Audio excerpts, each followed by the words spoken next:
ఏపీని వాయుగుండం ముప్పు వెంటాడుతోంది. నైరుతి బంగాళాఖాతంలో ఏర్పడిన అల్పపీడనం రాబోయే 36 గంటల్లో వాయుగుండంగా మారే అవకాశం ఉంది. వాయుగుండం ప్రభావంతో ఏపీలోని పలు ప్రాంతాలలో భారీ వర్షాలు కురిసే అవకాశం ఉందని వాతావరణ శాఖ తెలిపింది. దక్షిణ కోస్తా రాయలసీమల్లో భారీ వర్షాలు పడవచ్చని వాతావరణ శాఖ హెచ్చరించింది. తీరం వెంబడి బలమైన ఈదురుగాలులు వీచే అవకాశం ఉందని ప్రజలు అప్రమత్తంగా ఉండాలని సూచించింది.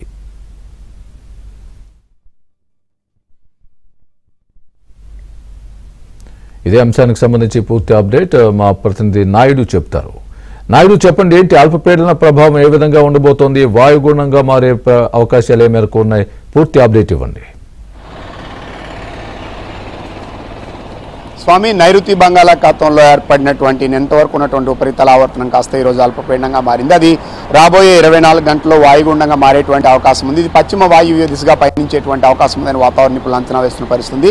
ప్రస్తుతం చూసుకున్నట్లయితే మనకు దక్షిణ కోస్తా రాయలసీమ జిల్లాల్లో వర్షాలు పడుతున్నాయి. ఉత్తర కోస్తా జిల్లాల్లో ప్రస్తుతం పొడి వాతావరణం ఉన్నప్పటికీ రేపటి నుంచి కొంతవరకు వర్షాలు పడడానికి ఆస్కారం ఉంది. ఇంకోటి ఏంటంటే నైరుతి బంగాళాఖాతం ఆనుకొని ఉన్నటువంటి దక్షిణ కోస్తా అలాగే ఇటు తమిళనాడు ప్రాంతంలో, ఎందుకంటే దీని ఇంపాక్ట్ నైరుతి బంగాళాఖాతం కాబట్టి ఇది దక్షిణ కోస్తాకి అలాగే అటు తమిళనాడుకి దగ్గరగా ఉంటుంది కాబట్టి ఈ ప్రాంతాల మీద ఎక్కువగా ప్రభావం ఉండేటువంటి అవకాశం ఉంది.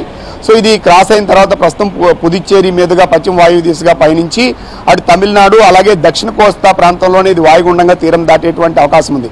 అయితే ఇది క్రాస్ అవడానికి కూడా 36 అవర్స్ టైం ఇవ్వడం జరిగింది కాబట్టి ఎక్కువ శాతం రైన్స్ పడడానికి ఆస్కారం ఉంది. దీని ఇంపాక్ట్ ఎక్కువగా ఇటు చిత్తూరు, కృష్ణా నుంచి దిగునున్నటువంటి కృష్ణా, గుంటూరు, ప్రకాశం, నెల్లూరు అలాగే అటు చిత్తూరు కావచ్చు, అన్నమయ్య, కడప, కర్నూలు ఈ జిల్లాల్లో ఎక్కువగా పడేటువంటి అవకాశం ఉంది. ప్రస్తుతం కూడా ఇప్పుడు ఆల్రెడీ రాయలసీమలో చాలా చోట్ల వర్షాలు పడుతున్నటువంటి పరిస్థితి ఉంది. అటు దక్షిణ తెలంగాణ జిల్లాల్లో కూడా అక్కడక్కడ చెదురుమదురుగా వర్షాలు పడుతున్నటువంటి పరిస్థితి ఉంది. ఉత్తర కోస్తా జిల్లాలో శ్రీకాకుళం, విజయనగరం, విశాఖపట్నం, ఈస్ట్ వెస్ట్ గోదావరిలో ప్రస్తుతం అయితే మాత్రం కొంతవరకు పొడి వాతావరణం ఉన్నప్పటికీ కూడా రేపటి నుంచి కొంతవరకు రెయిన్స్ పడడానికి ఆస్కారం ఉంది. అలాగే ఇప్పుడు ఉత్తర కోస్తా జిల్లాలో అయితే అక్కడక్కడ కూడా ఉరుములు మెరుపులతో కూడినటువంటి వర్షాలు పడడానికి ఆస్కారం ఉందని కొద్దిసేపు క్రితమే ఆల్రెడీ వాతావరణ శాఖ అలర్ట్ ఇచ్చినటువంటి పరిస్థితి ఉంది.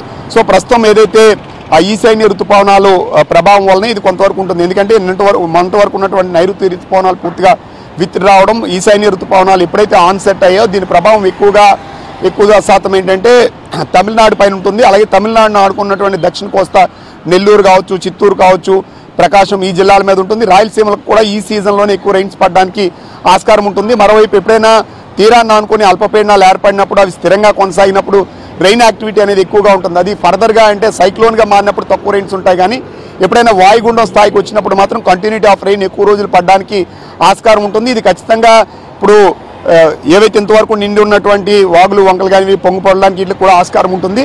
సో రేపటి నుంచి రాబోయే 3 రోజుల పాటు ఎక్కువగా దక్షిణ కోస్తా రాయలసీమ జిల్లాల్లో హెవీ రైన్స్ ఉంటే 1-2 చోట్ల భారీ వర్షాలు ఉంటాయి. ఉత్తర కోస్తాలో కూడా వర్షాలు పడితే 1-2 చోట్ల భారీ వర్షాలు, అది ఉరుములు మెరుపులతో కొన్ని పడడానికి ఆస్కారం ఉంది. తీరం వెంబడి 40 నుంచి 45 కిలోమీటర్ల వేగంతో గాలులు వీస్తాయి కాబట్టి మత్స్యకారులు వేటకి వెళ్ళకూడదని హెచ్చరికలు అయితే కొనసాగుతున్నటువంటి పరిస్థితి అయితే ఉంది. స్వామి, రైట్, థ్యాంక్స్ ఫర్